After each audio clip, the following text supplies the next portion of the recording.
I'd like to open it up now with the magic of Joshua Farley.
Welcome to the National Honor Society Talent Show.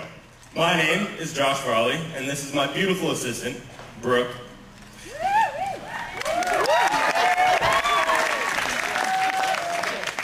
In addition to performing magic, we also have an interest in theater.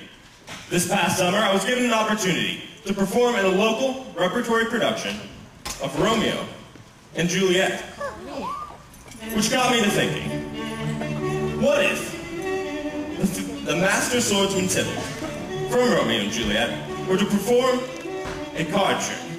Branson, stand aloof, I'll not be seen. But who is Tybalt?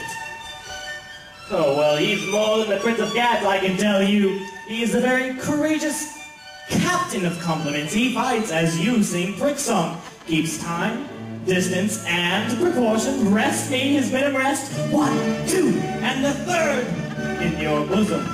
He's the very butcher of a silken cord, a duelist. He's a gentleman of the first house, of the first and second cause. The immortal passado, the punto reverso, the hey!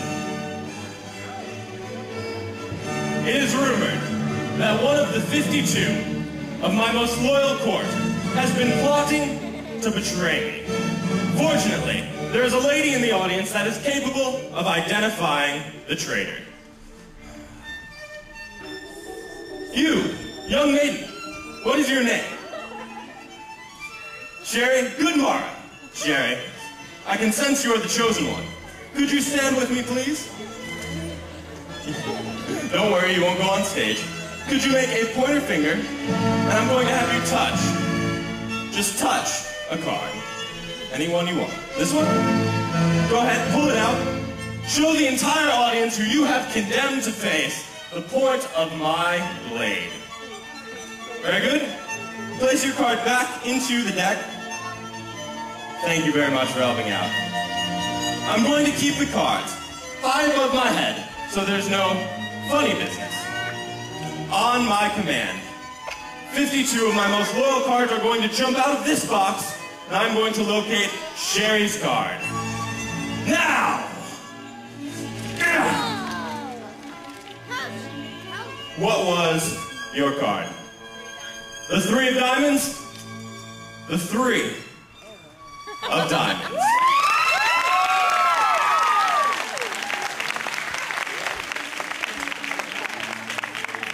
Good morrow. He's the courageous captain of compliments. He fights as you sing Crick's song. 1, 2, and the 3rd in your bosom. Ladies and gentlemen, I present to you the plot thickens. Getting the battery flat down here, Sally.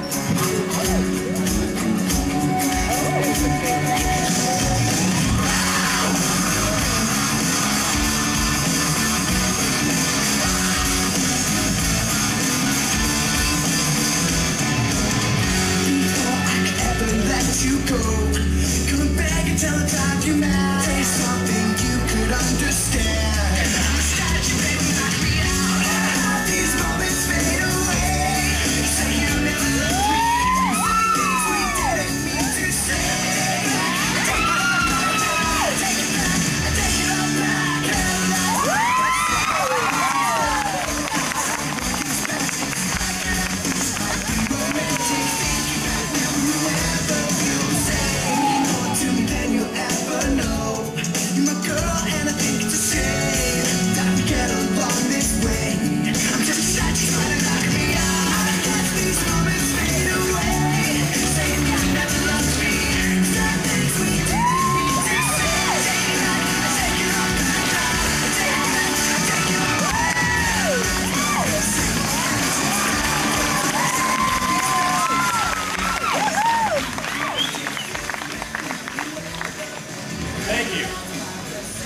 Thank you very much.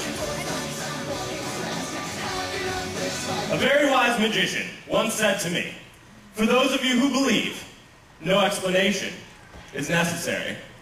For those of you who do not believe, no explanation will suffice." So I encourage you all to believe in the impossible. Life is just a matter of perspective, and we all have the ability to live it magically. My time with you is almost up. But before I go, I'd like to invite you to travel back with me. 85 years. To the golden era of magic. A time where there was no television, no internet, no movie theater megaplexes, only local theaters where traveling acts would perform. During this era, magic was the most popular and most sought-after form of entertainment. Legendary performers such as Thurston, Keller, and the great Harry Houdini will travel their elaborate acts all around the world, proving time and time again that anything was possible.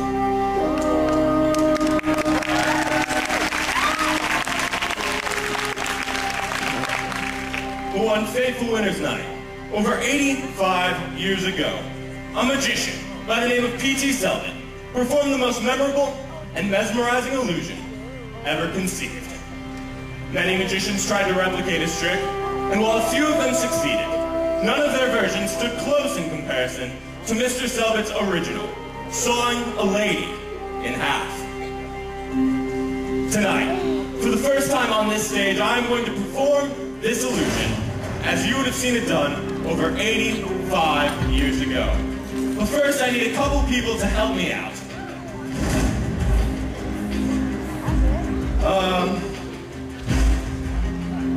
You, sir, would you like to help me out? What is your name? Basil? Could I have you come up on stage with me? Give it up for Basil. And could I have you stand right here? And I need one more volunteer. Would you like to help me out? What is your name? Hannah, could I have you help me out, please? You can go ahead and join me on stage. And could I have you stand right here? Now, what I'd like for you two to do, examine the boxes. Make sure they are good and solid, no trapdoors, babies, anything out of the norm. And while they're doing that, I'd like to draw your attention to my lovely assistant, Brooke.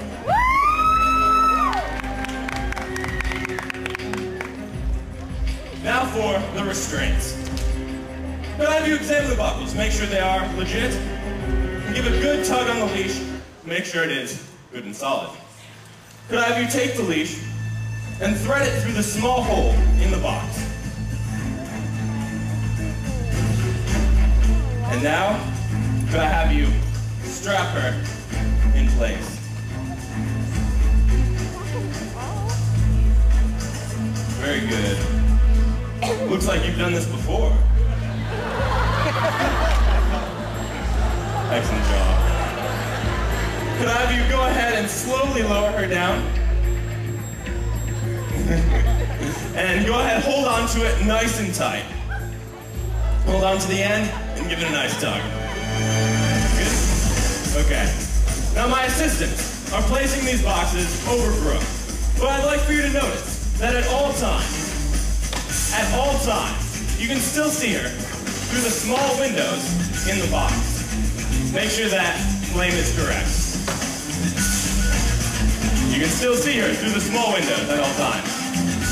Very good. Now for the blades. Stainless steel, something like you would have seen about 85 years ago. Teflon coated, so no stick.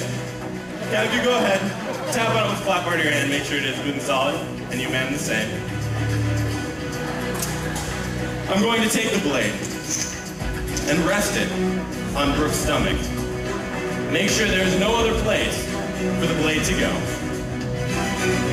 Ladies and gentlemen, I now present to you Matter Through Matter.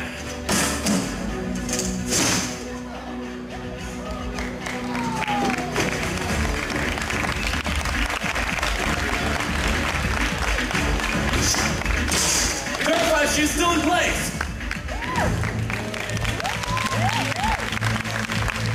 Now we're going to go one step further. Blade number 1. Blade number 2.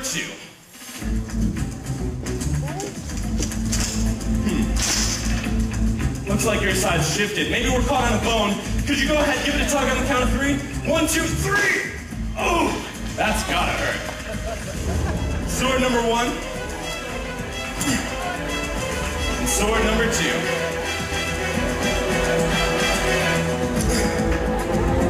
Ladies and gentlemen, I now present to you a woman divided.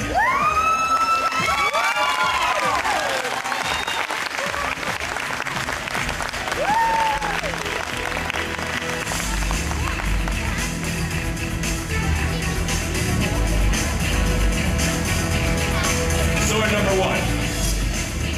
Sword number 2. Blade number 1 and blade number 2. Verify she is still in place.